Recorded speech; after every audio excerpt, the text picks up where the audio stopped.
Today we're going to create another DIY closet costume.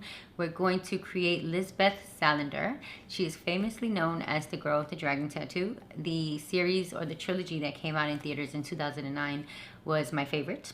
There have been other versions of Lisbeth Salander. Other actors have played her. I love the original from 2009. I think she was super dope and super excellent. There's a new one coming out in November 9th, I believe, is released. And it's called The Girl in the Spider's Web.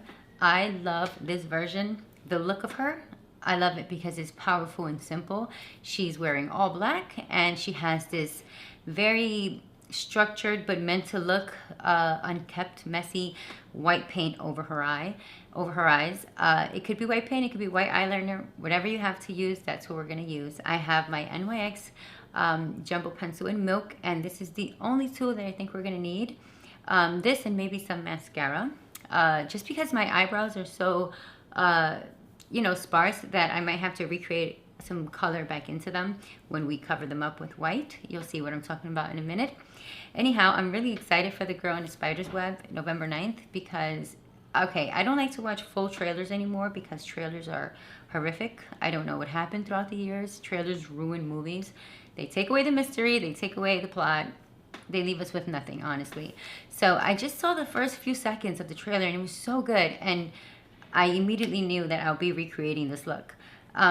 Anyhow, we're just gonna get started. So Google The Girl with the Spider's Web and get your photo reference. And I'm gonna follow along here with my photo reference and we can do this together. It's really cool, this look. I think you're gonna like it. So we're gonna start off with putting the whitest part in our eye area, just to make sure we could, I guess, fade it out. We're gonna start within the eye area and we're gonna move on from there. If you have oily face or oily eyelids, I don't think that's an issue because it's kind of smeared. So your natural oils are gonna be really helpful to help us smear out the white paint.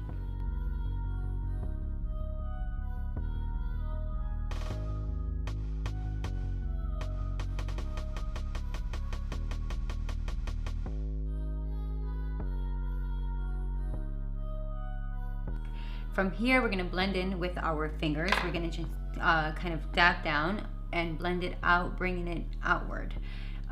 It's good to start off with a little bit because you don't want to overdo it in the beginning and put too much makeup down on your face. So it's good to cover the eyes here, the eyebrows, but don't go too heavy because if you look at your reference photo, her eyebrows are peeking through, and so are her eyelashes. A bit of black on her eyelashes as well, but they're mainly coated with white, so you can go ahead and rub your eyelashes with the white paint. That's safe for your eyelash area. This is an eyeliner, so it's safe for that area. I've actually used this this jumbo pencil to kind of prime my eyelashes when I wanted to put down a really thick, voluminous coat of mascara above it. It works really nice as a primer. Even for your eyeshadow, it's just a really good product. Okay, so from here, from tapping down, we're gonna bring it down. Now, she has like marks on her face from the paint that almost resemble tears. So we're just gonna drag it down lightly. We can go freehand with this, or you can go ahead and follow along with the photo, whatever you feel most comfortable with. I'm gonna do both freehand and following the photo. So you have the majority of the opaque white here, and then above it, it fades into like a smoky white, right above it. And this area here, it goes in deep. So we're gonna keep that one kind of blank for now. We'll smoke it out later on. Has anyone ever seen the Dragon Tattoo series? I wonder. It's from 2009, but it was really good. What's good about this is that her eyes, because of the white makeup on her face, her eyes look red. So it kind of looks like she's been crying. It looks like she's upset, which is happening to me right now, which is a nice touch for the look. I love these dark angel characters that sort of, they're troubled. That's what I mean by dark angel. They're troubled, they have a troubled past, and so they become like, heroes, but vengeful. You know, there's a darkness to them, but they're there to save the day. They are there to help people that can't quite help themselves. I mean, the intro of the trailer, the spider, the girl in the spider's web, the intro of that trailer starts with, "Aren't you the girl who hurts men who hurt women?" Something like that, which is, to me, excellent. I was hooked from that, honestly. I love those type of films. So we're gonna do the same thing on this side. I'm starting with a really light hand when it comes to like the dragging, the tears, I guess you can say, just because it can be, we can do too much in the beginning and we don't want to. So with our fingers, we're just gonna smear it out very lightly. Light smear, nothing too intense to start with.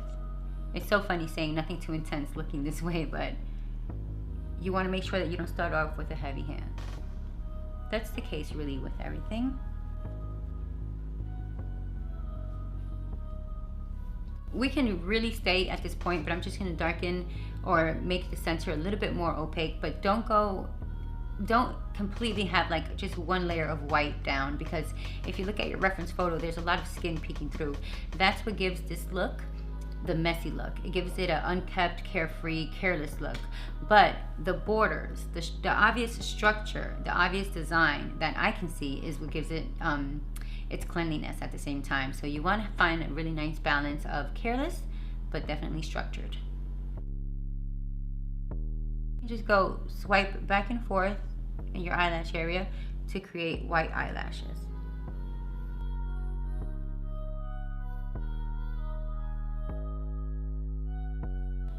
So I've covered up a bit too much of my my eyebrows. She has some darkness peeking through there, so I am gonna go and use my mascara to brush through my eyebrows with a light hand.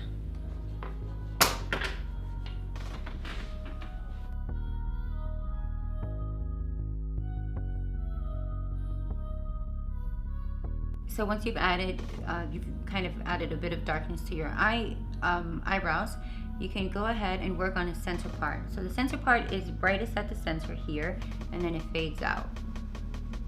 Right on your nose bridge. And up here, it's definitely sunken more than the rest of the mask, I guess we can call it.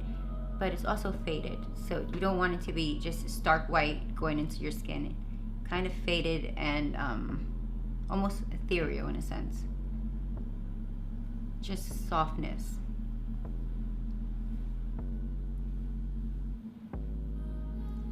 So this right above the eyebrow, it shouldn't go too far up, but I want it to be an obvious smoke, white smoke above the eyebrow. So go ahead and touch up the white under the eyes, around the eyelids. You want to make sure that it's nice and bright.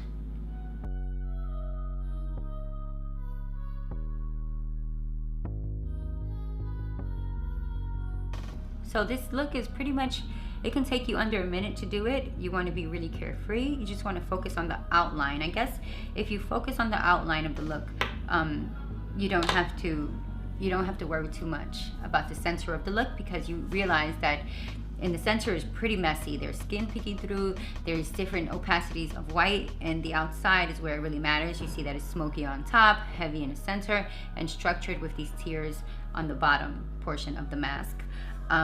Anyhow, so I think that we are done for the white paint part of the look. And the good thing about this look is that we are almost finished, because her lips look like they're natural.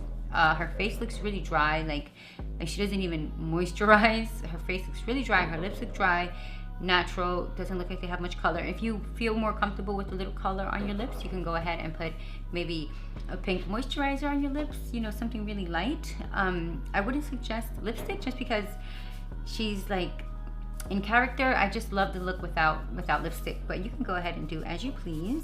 I just love the plainness of the look. That's what really drew me to it. Anyhow, she has a pixie cut, so I don't. I used to a long time ago. So what I'm gonna do is take my bangs. By the way, I love this thing. It makes it so you don't have to use a hot tool on your bangs, and it's excellent. So I'm gonna take my bangs and place them right above the white mask. Put my hoodie on. She is wearing a hoodie in, I think, the first scene in the trailer. I didn't want to cut my bangs because, you know, I don't want to make them so short. But you know what we can do? We could just pinch our bangs up and hold it with a clip to make it look like they're straighter and shorter. So pinning my bangs up with a bobby pin really worked. It makes it look like I have a pixie underneath this hoodie. She has a hoop earring on her nose, on her nostril, and I think that's an essential part of the look. So if you like to, you can go down to your local party supply store and get a fake hoop earring for your nose. Aside from that, all we need is a dark outfit, all black preferably, and a really good strong dark angel attitude, and you are set for the night. So have fun, be safe, and thank you again for watching, liking, subscribing, sharing, and hitting your notifications so that you are aware of my next upload. My next upload is actually an Angelic Diy costume, so please stay tuned. And again, thank you for watching.